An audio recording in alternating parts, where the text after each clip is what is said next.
Climbing the corporate ladder, building a huge successful business, investing and getting returns like Warren Buffett. Why do we actually do it? Answer: money. More money. But let's take a step back. What does money create? It creates time, mobility, and options. The new rich is a group of people who have realized that living like a millionaire doesn't require that one is a millionaire. They've also realized that you can live like a millionaire without working your ass off until age 65, building a Fortune 500 company, or consuming millions of annual reports. In the 4-Hour Workweek, a book written by the entrepreneur Tim Ferriss, we shall learn how the new rich managed to do this. At the end of this video, you'll be able to fill in these blanks. Let's dive in. Takeaway number 1. The step-by-step process of joining the new rich. Create time, mobility, and options without having an abundance of money? Sounds like a great deal, am I right? That's why the strategy to get there is abbreviated DEAL. Deal. Life is negotiable.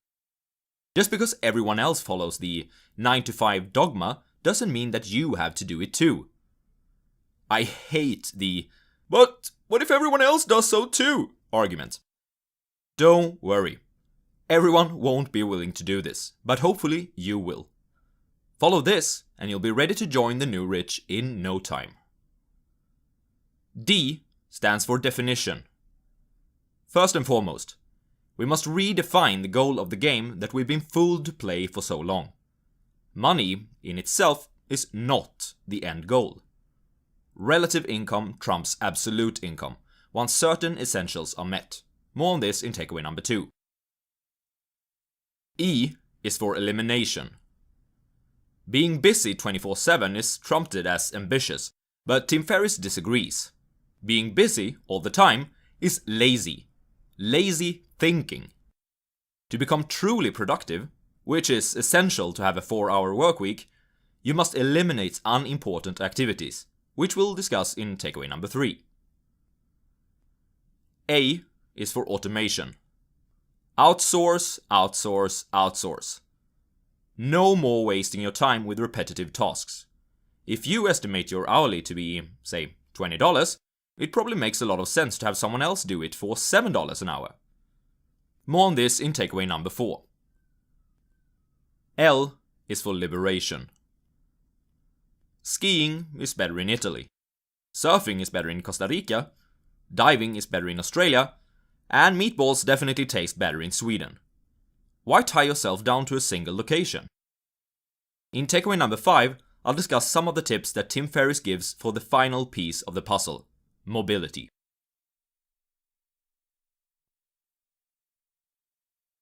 Takeaway number 2. Relative income trumps absolute income. Okay, so D is for definition. And it's all about redefining how we think about money.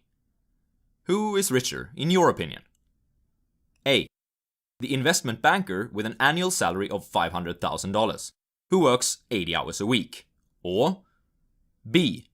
The e-commerce entrepreneur with his whole business on autopilot, who earns $40,000 per year with a 4-hour workweek.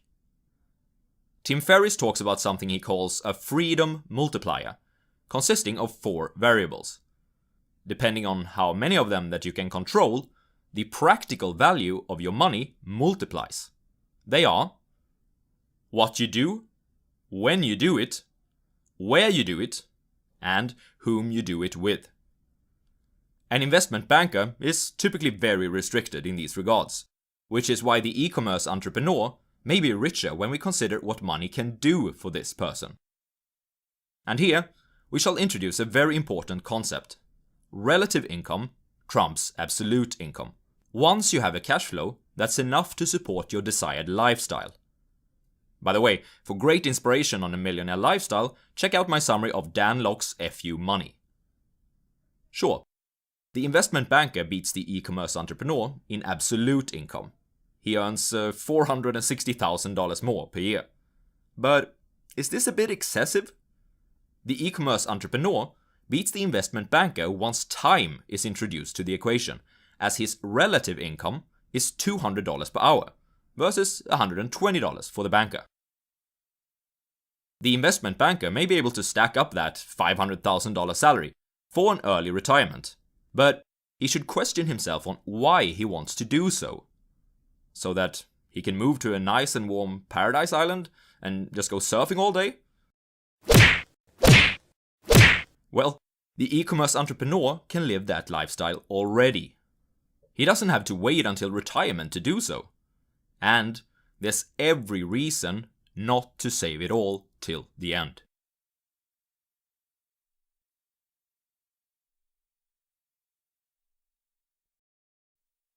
Takeaway number 3.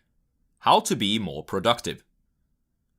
What's the difference between being effective and being efficient? Being effective is about doing the right things. Being efficient is about doing things right.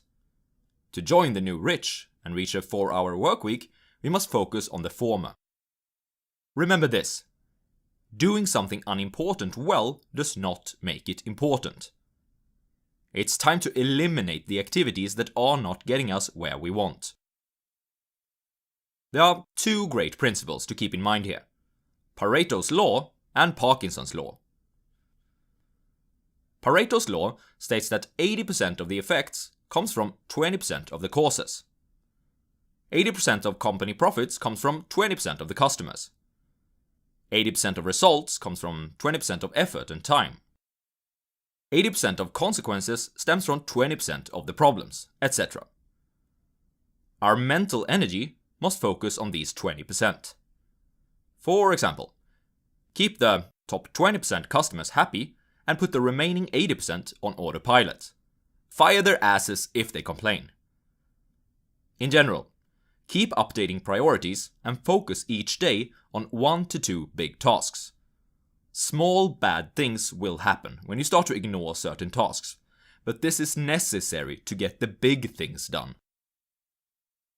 Parkinson's law states that a task will grow in perceived importance and complexity in proportion to how much time that is allowed for its completion. Jeez, I've got to become better at this myself. I've had days when I've built a whole website in one day, but I've also had days when I search for flight tickets for a whole day, without even booking one. It's all about deadlines. To become as productive as possible, cultivate the habit of setting short ones, both for yourself and for others. 24 to 72 hours is preferred, and if the task seems too big for that, chunk it down.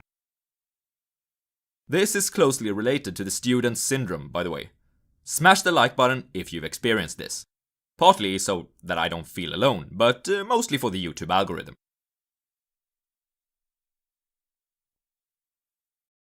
Takeaway number 4. Become the ghost in the machine. What's the greatest obstacle towards management-free money? Answer: yourself. No matter if you're an employee or an entrepreneur, to join the new rich, you must learn how to define and delegate tasks. Replace and multiply yourself. Outsource tasks either to machines and software or to people to have them automated from your perspective. Elimination precedes automation, because just like doing something unimportant well does not make it important, outsourcing something unimportant does not make it important either. But they also go somewhat hand in hand. By paying someone else to do an activity for you, you can quickly determine if it's something that should be done or not. Would you pay someone $7 an hour to manage customers that you only profit $5 an hour from? Of course not. And it's even crazier for you to handle these customers yourself, as you probably value your own time much more than $7 an hour. These customers should be eliminated, not outsourced. Tim Ferriss talks about geographic arbitraging. It's all about earning in dollars, living on pesos, and compensating in rupees. Get a virtual assistant from, for instance, Fiverr or Upwork, for time-consuming and repetitive tasks. And remember the following. Focus on cost per task completed and not cost per hour. test. You don't know how well you will work with anyone before you try it. Set short deadlines. One task at a time. Apply it, try it, and hopefully you can multiply yourself down the line, making you the ghost in the machinery. Takeaway number 5. Create unrestricted mobility. Yes, even as an employee. For the entrepreneur, unrestricted mobility follows from eliminating and automating, if you start with the right business. An example of such a business is an internet-based one, and I'll have to toot my own horn again and recommend my summary of FU Money, where I discuss the 7 golden rules to internet riches. For the employee, however, it's a bit different. You can't just tell the boss that from now on you'll be working from the beaches in Rio de Janeiro. No. Instead, you should follow these 5 steps to gradually allow yourself to pull a disappearing act from the office. Step 1. Increase investment. Look for courses and additional training available for employees. You want the company to invest as much as possible in you, because no one understands sunk costs. Step 2. Show increased output. Call in sick and work off-site for a day or 2. Make this period ultra productive. Step 3. Quantify company benefits. Showcase just how productive you've been during these days to your boss. Emphasize the company benefits that this has. Step 4. Suggest a revocable trial. Ask the boss for a revocable trial of working remote for 2 weeks, 2 days per week. Your fallback plan is 1 day per week if this request is denied. Again, make these days the most productive ever. Step 5. Expand time spent remotely. After a successful trial, gradually increase time spent outside the office in additional trial periods until you don't have to be in the office at all. Sweet. And that's it for Tim Ferriss' 4-hour workweek. Let's repeat the key takeaways again. Joining the new rich is a 4-step process with the abbreviation DEAL. Relative income beats absolute income once you have enough cash flow to support your dreams. Be more productive by prioritizing tasks and setting short deadlines. Remember Pareto's and Parkinson's law. Outsource tasks to multiply yourself and become the ghost in the machine. Meatballs taste better in Sweden. Create unrestricted mobility for yourself so that you can experience everything that the world has to offer.